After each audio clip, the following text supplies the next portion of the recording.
This is Democracy Now!, democracynow.org, the War and Peace Report. I'm Amy Goodman with Juan Gonzalez. In Madison, Wisconsin, record numbers of protesters continue their fight to preserve union rights and collective bargaining for public employees. As their struggle enters its 11th day, the protests have made national news, inspired similar protests in the states of Indiana, Ohio, and Michigan. The protests have also helped expose the close ties between Wisconsin Governor Scott Walker and David and Charles Koch, the billionaire brothers who helped bankroll the Tea Party movement. On Wednesday, a blogger named Ian Murphy revealed that he had impersonated David Koch in a recorded phone conversation with an unsuspecting Governor Walker. Murphy said he pulled the prank after learning that Walker was refusing to return phone calls from Democratic senators. During the 20-minute conversation, Walker admitted that he had considered disrupting opposition to his anti-union bill by planting troublemakers among the protesters. This clip begins with Ian Murphy impersonating David Koch. We'll back you any way we can. But what we were thinking about the crowds was planting some troublemakers. You know, the only problem with because we thought about that. The problem with, or my only gut reaction to that would be, right now, and the lawmakers I've talked to have just completely had it with them. The public is not really fond of this. During another point in the phone call, Governor Walker appears to urge Koch, the man he thinks is Koch, to provide outside support to Republican lawmakers who are backing the controversial bill. After this, you know, the coming days and weeks and months ahead, particularly in some of these more swing areas, a lot of these guys are going to need, they don't necessarily need ads for them, but they're going to need a message out reinforcing why this was a good thing to do for the economy and a good thing to do for the state. So to the extent that that message is out over and over again, that's obviously a good thing. The Public Campaign Action Fund says Governor Walker may have violated a law that forbids politicians from coordinating with political donors. The prank phone call ended with David Koch impersonator inviting Governor Walker to visit him in California. Well, I'll tell you what, Scott. Once you crush these bastards, I'll fly you out to Cali and really show you a good time. All right. That would be outstanding. Thanks for all the support and helping us move the cause forward, and we appreciate it. We're doing it the just and right thing for the right reasons, and it's all about getting our freedoms back. Absolutely. And, you know, we have a little bit of vested interest as well. Well, that's just it. The bottom line is we're gonna get the world moving here because it's the right thing to do. All right, then. Thanks a million. Bye-bye. Bye now. That was Wisconsin Governor Scott Walker speaking earlier this week with the man he thought was Republican funder, the billionaire Republican funder David Koch, one of his supporters. But in fact, it was an impersonator. The governor's office has confirmed the authenticity of the recording, but has denied any wrongdoing. Walker's spokesperson, Cullen Werwe, said, quote, "The phone call shows the governor says the same thing in private as he does in public, and the lengths that others will go to disrupt the civil debate Wisconsin is having." Well, to speak more about the Koch brothers and their influence in Wisconsin, we're joined now from Madison by Lisa Graves, the executive director of the Center for Media and Democracy. She's in the Capitol Dome, where thousands of people have been camping out for almost 2 weeks. So you can hear the noise behind her, and it's exactly where Democracy Now! Will be tomorrow. We'll be broadcasting from the Capitol Dome on Friday in Madison. Sharif Abdul-Qudus and I will be speaking tonight at the Orpheum Theater in Madison as well, and a fundraiser for the community radio station there, WORT. Lisa, an office has been opened, a Koch brothers office in Madison. Talk about what that is, why people are protesting, and who the Koch brothers are. Sure. Amy, thank you so much for having me, and we're looking forward to seeing you here tonight. We learned this week that the Koch Industries, Mr. Koch's company, opened a lobby shop here right across from the Capitol. He and his team basically leased the place right before Governor Walker was elected and opened it the week of his inauguration. So it looks like they're planning on doing some lobbying here in the state of Wisconsin, and I suppose that's not unexpected because Mr. Koch wrote $1 million million check to the Republican Governors Association, which was used, combined with other money, to run $5 million worth of ads in the state to put Scott Walker in office. And Koch Industries, through its PAC, donated $43,000 to Mr. Walker's campaign, and that is the second most of any PAC in the state of Wisconsin to donate to Scott Walker. So Scott Walker has a strong relationship, in essence, to this funder through the groups that he's funded. And in fact, Americans for Prosperity, which is one of the groups that Mr. Koch has funded and that he chairs, is running ads now to support Scott Walker, and they actually ran ads to help get him into office. And so this is a situation in which a billionaire is exerting extraordinary influence, far more influence than tens of thousands of Wisconsin residents who have come out to protest his outrageous effort to destroy the unions here.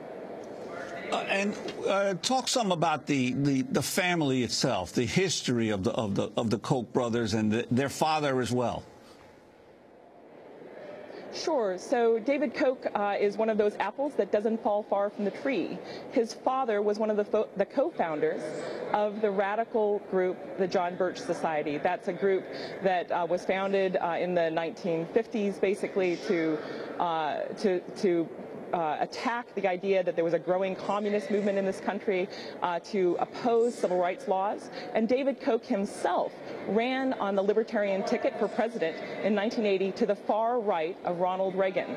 The campaign platform that he had at that time opposed Social Security, it opposed minimum wage, it was radical in all sorts of ways, and it was farther to the right than even Ronald Reagan.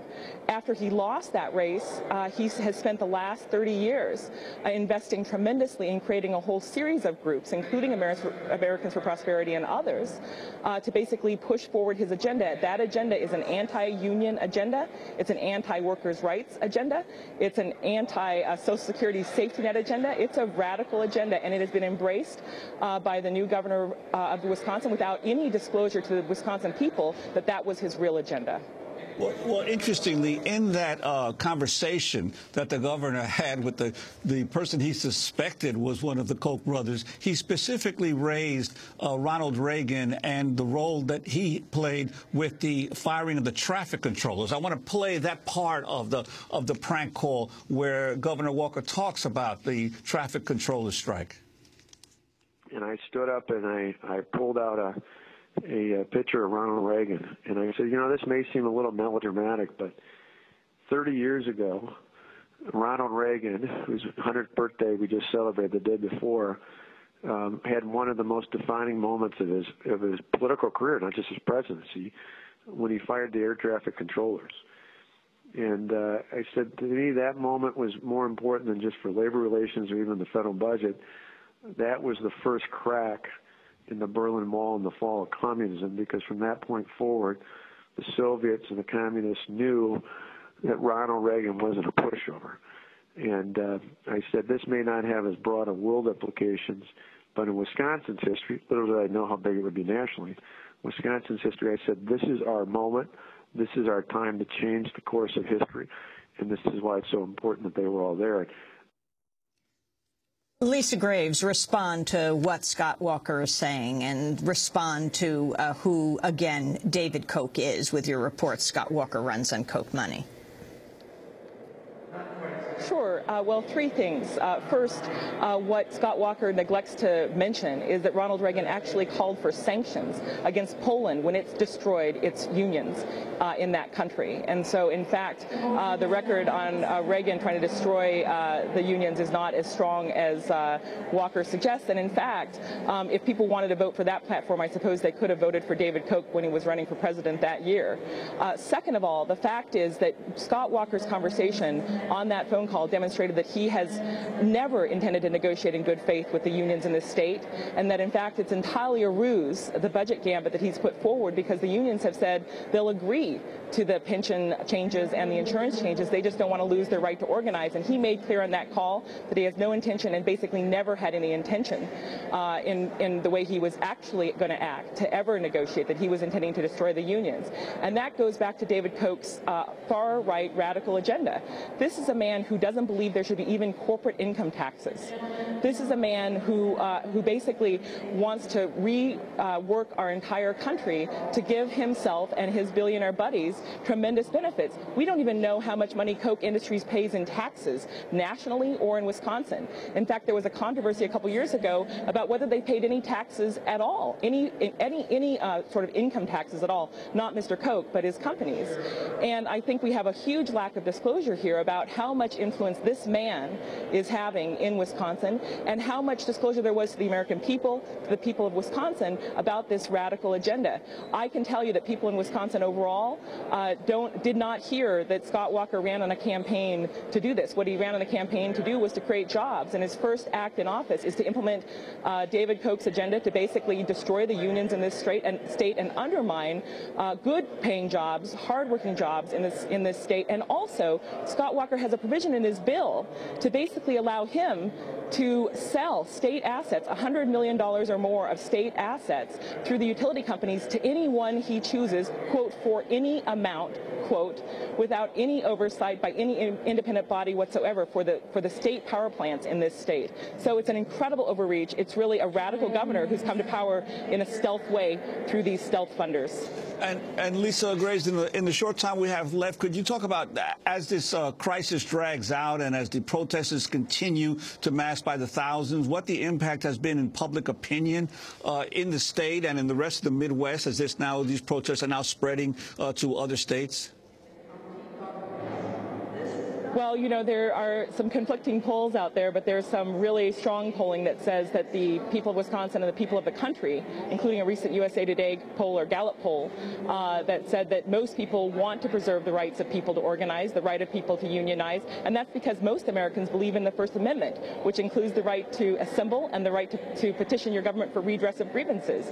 It's a fundamental right of people who are workers to come together to negotiate. It's the only way they have any power to protect themselves. And the polling certainly favors people who want to preserve these basic fundamental rights of Americans that have existed for more than 60 years here in Wisconsin and beyond. What we're seeing, however, is some effort to distort those polls by Fox News and others. Lisa, I want to ask you very quickly, we only have about 10 seconds. If you heard the latest news breaking on AP that Wisconsin Senate is dispatching state patrol to homes of multiple Democratic senators. The Democratic senators, of course, have left Wisconsin or in Illinois so that they won't have to participate, make a quorum so that legislation can go forward. What about the significance of this? Well, it's more strong-arm tactics by Walker, and in fact, a complaint was filed yesterday arguing that he's misusing the state police to try to intimidate Democratic lawmakers who dare to try to oppose his radical agenda. We want to thank you very much for being with us. Lisa Graves, Executive Director of the Center for Media and Democracy in Madison in the Capitol Rotunda there.